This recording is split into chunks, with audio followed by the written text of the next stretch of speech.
ನೋಡಿ ನಮ್ಮ ಜಮೀನು ಕೊರಿತಾ ಇದೆ. ಕಂದಾಯ ಇಲಾಖೆಯವರಿಗೆ ನಿಯರೆಸ್ಟ್ ಇರ್ತಕ್ಕಂಥ ಪೊಲೀಸ್ ಸ್ಟೇಷನ್ಗೆ ಫೋನ್ ಮಾಡಿ ಗಾಡಿಗಳು ಸೀಸ್ ಮಾಡಿ, ಸರ್ಕಾರದ ಆದೇಶನೇ ಇದೆ.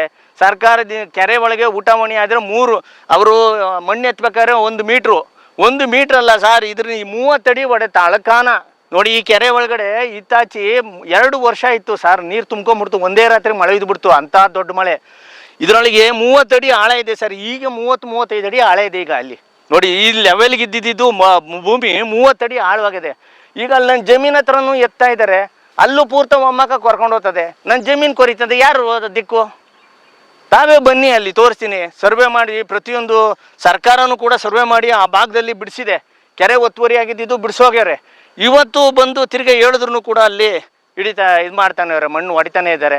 ಗಾಡಿ ಸೀಸ್ ಮಾಡಲಿ, ಸರ್ಕಾರ ಸೀಸ್ ಮಾಡಿ. ಸರ್ಕಾರಕ್ಕೆ ಕಣ್ಣಿಲ್ವಾ ಸರ್? ಇದು ಎಲ್ಲಿ ಬರುತ್ತೆ, ಏನು, ಯಾವ ಕೆರೆ ಸರ್? ಇದು ಸೋಲೂರು ಹೋಬಳಿ, ಮಾಗಡಿ ತಾಲೂಕು, ಸೋಲೂರು ಹೋಬಳಿ, ಕೂಡ್ಲೂರು ಗ್ರಾಮ, ಚೆನ್ನಮ್ಮನ ಕೆರೆ ಅಂತ. ಈ ಸರ್ವೆ ನಂಬರು 64, 65 ಹಿಂಗೆ ಬರ್ತವೆ ಸರ್. ಇದು ಸುಮಾರು 7-8 ವರ್ಷದಿಂದನೂ ಹೊಡಿತಾನೆ ಅವ್ರೆ. ಎಲ್ಲ ನಿಂತೋಗಿತ್ತು, ಈಗ ತಿರ್ಗಾ ಅಲ್ಲೆಲ್ಲ ಒಂದಿಷ್ಟಾಗಲ ಜಾಗ ಇರೋದ್ರನ್ನ ಇವಾಗ ಎಲ್ಲ ಹೊಡಿತಾವ್ರೆ ನೋಡಿ. ಆ ಭಾಗದಲ್ಲಿ ರಾತ್ರಿ ಹೊತ್ನ ಹೊಡಿತಾರೆ ಸರ್. ನಾವು ಸಂಬಂಧಪಟ್ಟಂಥ ರೆವಿನ್ಯೂ ಇಲಾಖೆಗೆ ಅರ್ಜಿ ಕೊಟ್ಟಿದ್ದೀನಿ, ಪಂಚಾಯತಿಗೆ ಅರ್ಜಿ ಕೊಟ್ಟಿದ್ದೀನಿ, ವಿಷಯ ತಿಳಿಸಿದ್ದೀನಿ. ಈಗಲೂ ಕೂಡ ವಿಷಯ ತಿಳಿಸ್ಬಿಟ್ಟು ಬಂದಿದ್ದೀನಿ. ಅವ್ರು ಹೇಳ್ತಾರೆ, ಪಂಚಾಯತಿಯಿಂದ PDO ಅವರು ಹೇಳಿದ್ರು ನಮ್ಮ ಹುಡುಗನಿಗೆ ರೆವಿನ್ಯೂ ಇನ್ಸ್ಪೆಕ್ಟರ್ ಕಳಿಸ್ತೀನಿ ಅಂತ ಅಂದ್ಬಿಟ್ಟು. ಕಂದಾಯ ಇಲಾಖೆಯವ್ರು ಬಂದು ಅಧಿಕಾರಿಗಳು ಇಲ್ಲಿ ಬರಕ್ಕೆ ಮೀನಮೇಷ ಎಣಿಸ್ತಾರೆ ಸರ್. ಅವ್ರಿಗೆ ಗೊತ್ತಿರುತ್ತಲ್ಲ ಸರ್, ಪ್ರತಿಯೊಬ್ಬರು ಇವಾಗ ಲಂಚನ ಪಡ್ಕೊಂಡಿದಾರ ಅಂತ ಸರ್. ಅದ್ರ ಬಗ್ಗೆ ನನಗೆ ಲಂಚ ಗಿಂಚ ತಗೊಂಡವ್ರು ಏನಾದ್ರ ಬಗ್ಗೆ ನನಗೆ ಮಾಹಿತಿ ಇಲ್ಲ.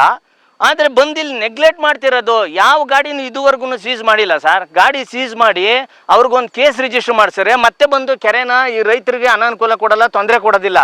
30 ಅಡಿ 40 ಅಡಿ ಹೊಡೆದ್ಬಿಟ್ಟು ಹೋಗ್ಬಿಟ್ರೆ ದನ ಕರುಗಳು ಇದ್ರ ಒಳಗಡೆಗೆ ಮುಣಿಸ್ಕೊಂಡ್ರೆ ರೈತರು ಇದ್ರ ಒಳಗಡೆಗೆ ಹೋದ್ರೆ ಬದುಕಿ ಈಚೆ ಬರಂಗಿಲ್ಲ.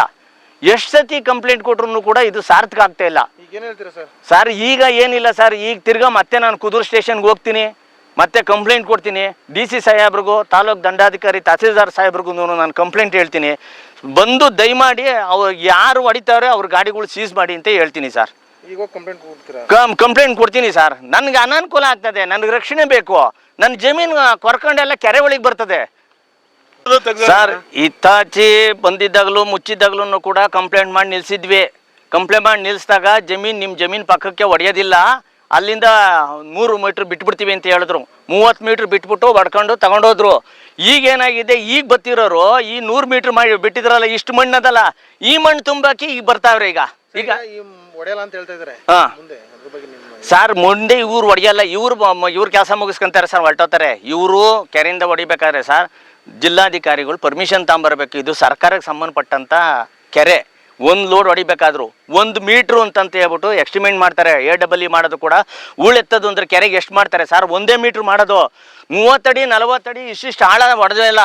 ಇದ್ರೊಳಗೆ ದನನ ಕರನ ಕುರಿನ ಬಂದು ಬಿದ್ದೋದು ಅಂತ ಇಟ್ಕೊಳ್ಳಿ. ಇವಾಗ ಗುಡಮಳ್ಳಿ ಕೆರೆ ಒಳಗಡೆ ಇಬ್ರು ಯಾರಪ್ಪ ಅವರು ಸತ್ತೋದರು.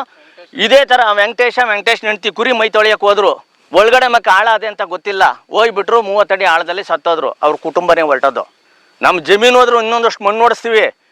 ಈ ಥರ ಆಗ್ತದೆ. 30 ಅಡಿ 40 ಅಡಿ ಸಂಬಂಧಪಟ್ಟಂಥ ಪೊಲೀಸ್ನವ್ರಿಗೂ ಮಾಹಿತಿ ತಿಳಿಸಿದ್ದೀನಿ ನಾನು. ಈಗ ಈ ಥರ ಆಗ್ತಿರೋದ್ರಿಂದ ಫಸ್ಟು ಇದು ಕಂದಾಯ ಇಲಾಖೆನವರು ಯಾವ ಗಾಡಿ ಇದುವರೆಗೂ ಇಷ್ಟು ಹೊಡೆದವ್ರಲ್ಲ ಸರ್, ಎಷ್ಟು ಕಂಪ್ಲೇಂಟ್ ಹೋಗಿ ಹೋಗತ್ರ? ಯಾರು ಆಕ್ಷನ್ ತಗೊಂಡಿಲ್ಲ, ಒಬ್ರು ತಗೊಳಲ್ಲ. ಹೇಳಕ್ಕೆ ಇವರು ಯಾರು ಹೊಡಿತಾರೆ ಯಾರು ಬಿಡ್ತಾರೆ ಅಂತ ಹೇಳಕ್ಕೆ ಇವ್ರಿಗೆ ಜೀವ ಭಯ. ಹಂಗಾಗಿ ನಮಗೆ ಮಾಹಿತಿಗಳು ಸಿಗಲ್ಲ. ರಾತ್ರಿ ಹೊತ್ನಾಗ ಹೊಡಿತಾರೆ. ರಾತ್ರಿ ಹೊತ್ನಾಗ ಹೊಡೆದವರೆಲ್ಲ ನಾವು ಎಲ್ಲಿ ಬಂದು ಕಾಯಕ್ಕಾಗುತ್ತೆ ಸರ್? ಕಂದಾಯ ಇಲಾಖೆಯವರು ಗಾಡಿಗಳು ಸೀಸ್ ಮಾಡಿಬಿಟ್ಟು ಕೇಸ್ ರಿಜಿಸ್ಟರ್ ಮಾಡಿಸಿದ್ರೆ ಒಬ್ಬನಿಗೆ ಬಿಸಿ ಬಿದ್ದರೆ ಇನ್ನೊಬ್ಬ ಬರಲ್ಲ. ಹೇಳಕ್ಕೆ ಇವರು ಯಾರು ಹೊಡಿತಾರೆ ಯಾರು ಬಿಡ್ತಾರೆ ಅಂತ ಹೇಳಕ್ಕೆ ಇವ್ರಿಗೆ ಜೀವ ಭಯ. ಹಂಗಾಗಿ ನಮಗೆ ಮಾಹಿತಿಗಳು ಸಿಗಲ್ಲ. ರಾತ್ರಿ ಹೊತ್ನಾಗ ಹೊಡಿತಾರೆ. ರಾತ್ರಿ ಹೊತ್ನಾಗ ಹೊಡೆದವರೆಲ್ಲ ನಾವು ಎಲ್ಲಿ ಬಂದು ಕಾಯಕ್ಕಾಗುತ್ತೆ ಸರ್? ಕಂದಾಯ ಇಲಾಖೆಯವರು ಗಾಡಿಗಳು ಸೀಸ್ ಮಾಡಿಬಿಟ್ಟು ಕೇಸ್ ರಿಜಿಸ್ಟರ್ ಮಾಡಿಸಿದ್ರೆ ಒಬ್ಬನಿಗೆ ಬಿಸಿ ಬಿದ್ದರೆ ಇನ್ನೊಬ್ಬ ಬರಲ್ಲ. ಎಗ್ಗಿಲ್ದೆ ನಡೀತದೆ ಸರ್ ನೋಡಿ. ಅಲ್ಲಿ ಆ ಕಲ್ತವಿಂದ ಹಿಡಿದು 2,500-3,000 ರೂಪಾಯಿ ಹೊರಗಡೆ ಮಕ್ಕೆ ಮಣ್ಣುಗಳು ಹೊಡೆಯೋದು ಇಲ್ಲಿ. ಈ ಕೆರೆ ಕೇಳೋರ್ ದಿಕ್ಕಿಲ್ದಂಗೆ ಆಗ್ಬಿಟ್ಟಿದೆ. ಇದು ಕೆಳಗೆ 30 ಅಡಿ ಮೇಲಿದೆ ಸರ್. ಇದು ನಮ್ಮ ಜಮೀನು ನೋಡಿ, ಅಲ್ಲಿಂದ ಕೊರ್ಕೊಂಡು ಬರ್ತಾ ಇದೆ. ಇವಾಗ ಜಮೀನು ಸರ್ವೆ ಮಾಡಿಸ್ದಾಗ ಮೊನ್ನೆ ಇಲ್ಲಿ ಬಂತು ನೋಡಿ, ಅಲ್ಲಿ ಆ ಕಡೆ ಮಕ್ಕದ್ದು ಜಾಗ ಬಿಟ್ಕೊಟ್ರು ಸರ್ವೆ ತಹಸೀಲ್ದಾರೇ ಬಂದು. ಏನಾಗಬೇಕು? ಸೋಲೂರ ಹತ್ರ ಬಿಡಿಸ್ಕೊಂಡಿದ್ದಲ್ವಾ, ಅಲ್ಲೇ ಅವ್ನು ಏನು ರಕ್ತ ಹರಿದ್ರು ತಮ್ಮ ಹೆಣ್ಣನ ಮಕ್ಳೇನೆ ನೀವು, ಅಲ್ಲೇ ಹಂಗ ಅನ್ಯಾಯ ಮಾಡಿ ಅವಾಗ ಹಂಗ್ ತುಂಬಿಟ್ರು. ಅವನು ರಾಜಣ್ಣ ಕೇಳಿಲ್ಲ, ಅವ್ನಿಗೆ ಗೊತ್ತಿಲ್ಲ. ಏನೇ ಮಣ್ಣು ತುಂಬ್ಕೊಬೇಕಾದ್ರು ಸರ್ಕಾರದ ಜಮೀನಲ್ಲಿ ನಾನೇ ಇಲ್ಲೊಂದು ಲೋಡ್ ತುಂಬ್ಕೊಬೇಕಾದ್ರು DC ಪರ್ಮಿಷನ್ ಬೇಕು. ಪಂಚಾಯತಿ ಪರ್ಮಿಷನ್ ತಗೊಂಡು DC ಪರ್ಮಿಷನ್ ಹಾಕಿ DC ಎಷ್ಟು ಕೊಡ್ತಾನೆ? 3 ಅಡಿ ಮಣ್ಣು, 3 ಅಡಿ ಮಾತ್ರ ತೆಗಿಬೇಕು ಅಷ್ಟ. ಹಿಂಗೆಲ್ಲ ತೆಗಿಯಂಗಿಲ್ಲ.